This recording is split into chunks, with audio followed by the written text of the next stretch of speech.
Hello guys, good morning. Welcome back to my YouTube channel. Bochinato TV. Dito tayo ngayon sa Cubao guys, sa friends ko na sa kanyang mansion. So, very nice guys. So, binili niya na ito last 2023. Part of 1.5 million guys. So, siya na mag-may-ari nito. Yan ang may-ari. So guys, ano na dito guys. Sobra. Cubao City. Yan. Yung kasama ko taga Jensen at saka yun si taga Mindanao yan din. Taga Tacorong. And me is taga Davao. So guys, magbisaya tabi. Nag-adto jud medri ag Manila guys kay nanim palad kay makita mi kining kwarta. Actually guys, ako kadto diri nagpadto ko sa akong friend na scam ko Diyos ko. So naning kamot lang ko dyan diri So siguro na i-purpose. Then thankful ko nga naabot ko diri Manila. And guys is nag-add ko diri ano lang din mag-work din temporary, then mag-apply para abroad. Sana makalawian sa Ginoo guys. So dito kami sa friends ko, sa mansion nila. Thank you for watching guys ha. Then so itutour ko kayo sa mansion nila ngayon. Samahan nyo ako guys. Watch the full video para makita nyo ang mansion ng friend ko. Okay guys, tara na. Hello! Ito naman si guys. Ito ang ulam namin guys. Egg and syempre, nagbili ako ng tinapay kasi gusto kong kumain ng tinapay guys. Ito ang favorito ko guys, tinapay. Then nag-coffee kami, then nag-quick chow. And kasi mga favorite ko yan guys. Yan, kompleto yung mga gamit nila guys. Sa friend ko guys, ayan, nagluto pa siya ng sardinas nga with egg. Yan. Yung friend ko yung mayaman guys na may business na ngayon guys sa Italy. Siya na ang nagmamay-ari ng toy company sa Italy guys. Mayaman na siya guys. May mansion na dito sa Cubao. And also mayroon siyang bahay doon sa Italy. Then yan, so siya lang nag-isa dito. Pupunta kami kasi in-invite kami na magpunta. And then syempre nagugutom kami, so nagluto kami guys. So yan, sa kanya yung mga paupahan guys. And yan, ito naman si may kasama ko si Jo Marie, ang hari ng Jensen. Itong naka-black si Jo Marie yan, hari ng Jensen guys. Yan. Yung isa guys yung naka-white, syempre siya ang taga din to guys, Mindanao guys, at taga Tacorong. So punta siya ng Manila, nag-explore hanggang sa na-discover siya. Then nagnegosyo siya at yun yumaman. Then marami siyang mga business pa, iba't ibang business. At then same time yung toy company niya doon sa Italy. So punta kami dito kasi boring doon sa condo namin. So punta muna kami dito kasi nakikain. At the same time mag-chika time kasi tagal na kami hindi nagkita nito guys. So yan, so nag-enjoy naman sobrang mabait tong si guys, si Jonas. Nag-prepare siya for lunch namin. Then after lunch magpunta kami sa guys, doon sa kanyang office sa company niya. Kasi titingnan niya yung mga empleyado niya doon guys kung nagtatrabaho ba ng maayos. Itutour niya kami din sa company niya. Then before anything else, so kakain muna kami kasi nagugutom na kami guys, so sobra. So ito yung munang ulam namin guys kasi alam mo na nag-crave kami ng ganitong ulam guys kasi nami-miss namin to. Ito yung mahirap pa kami guys, ito yung ulam namin. So when I was here in Manila, nag-work kami. So ito yung kinakain namin araw-araw kasi ang hirap dito guys. And then hindi namin Di namin guys nakalimutan yung mga pagkain namin. Parang pagkain namin dati guys kung saan kami galing. And sobrang bait naman dito si Sir Jonas kasi sponsor niya lahat yung mga pagkain. Pati yung mga pamasahe namin, sponsor niya. Syempre, ang bait-bait niya at the same time, so marami na siyang pera. And then, magpunta kami actually dito kasi gusto niyang mag-banding, makibanding sa amin, tsaka mag-chika-chika regarding sa mga nangyari sa buhay namin, ano nang nangyari, kung nag-successful ba kami sa business namin. Yun. So nag-enjoy naman kami, sobra. Nag-enjoy siya. So sobrang happy niya guys na nag-meet up sa kanyang mansion. And then nag-enjoy din ako kasi first time ako nakapunta sa mansion niya. So maganda yung mansion niya.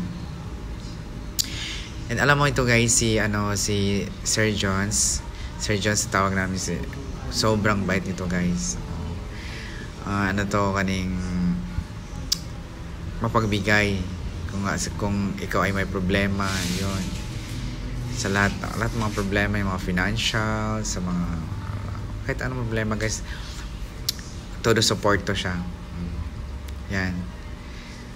So yun si Jo Marie from Jensen.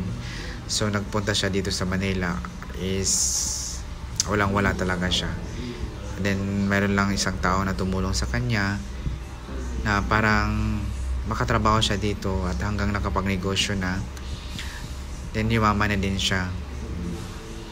Then ako, same din sa akin. Then nagpunta ako dito walang-wala. Tapos may tumulong sa akin. Then hanggang sa nakapagtrabaho ako dito at nakapag-business. And then nag-business partner kaming dalawa.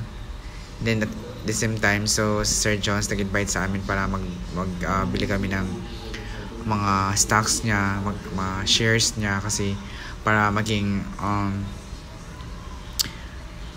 partner na kami sa company niya. Maging stockholder na kami, tatlo. Para happy ang life. So siya ang CEO ng toy company and si Chomari naman ang yung assistant. And ako naman yung vice president of the company, toy company. Sobra nag-enjoy ako, so happy kasi siya na maging ino-offer niya yung opportunity sa akin. So then nakapag-invest na kami sa kanyang negosyo. So nag-business partner na kaming tatlo. So yun. So gusto pa namin palaguin yung business namin. And para makatulong kami sa mga relatives namin, sa mga taong nangailangan at sa mga taong mga naghihirap guys. So yun ang mga purpose namin na makatulong. And hindi lang sa mga sarili namin, kundi gusto namin magpatayo ng mga scholarship sa mga schools na sa mga mahirap na hindi nakapag-aaral guys. So magbibigay kami ng mga scholar, libre guys, walang bayad. At mga sa mga magbibigay din kami ng mga charity guys, sa mga nangailangan guys. So maganda yung plano ni Sir Jones, yung CEO namin, kasi gusto daw niya na magtayo ng charity foundation na kung saan makakatulong siya sa mga batang laking hirap na lumaki sa kalye, na paaralin niya, tapos bigyan ng mga pagkain at bahay. para maalagaan sila ng maayos at makapag-aral ng maayos, guys. Then ang kay kay Sir Jo Marie is ang yung plan is gusto siyang tulong sa mga single mom na kung saan at single dad na gusto niyang makapagtayo ng charity para tumutulong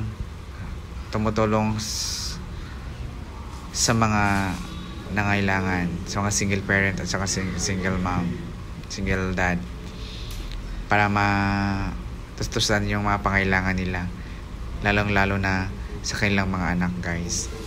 Then ang sa akin namang plan is gusto ko is makatulong sa mga senior citizen, guys. So gusto ko mabibigyan sila ng magandang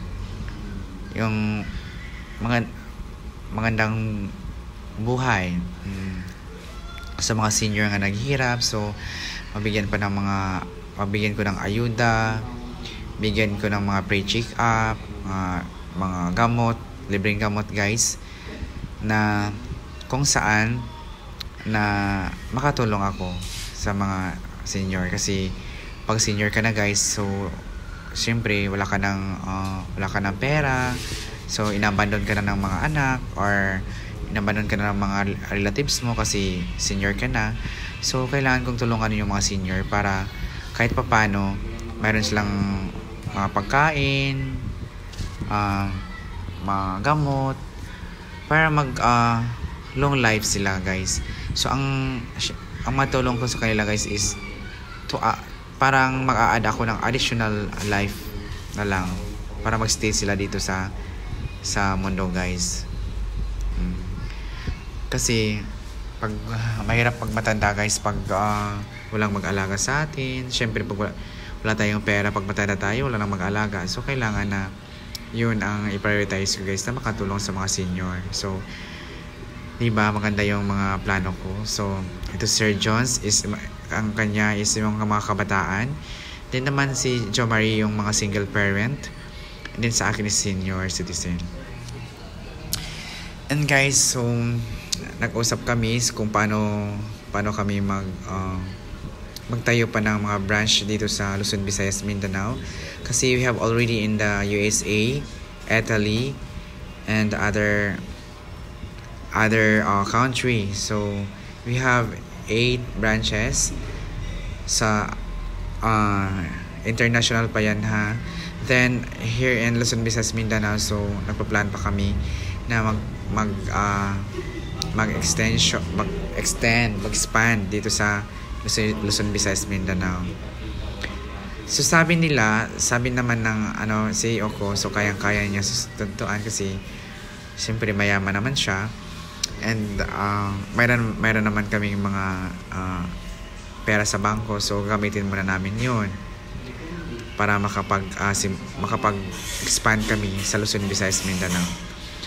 At saka para naman makatulong kami sa mga tao dito sa Pilipinas, sa Luzon, Visayas at Mindanao. Gusto kaming makatulong para umunlad ang ating bansa at matulungan yung mga nangailangan.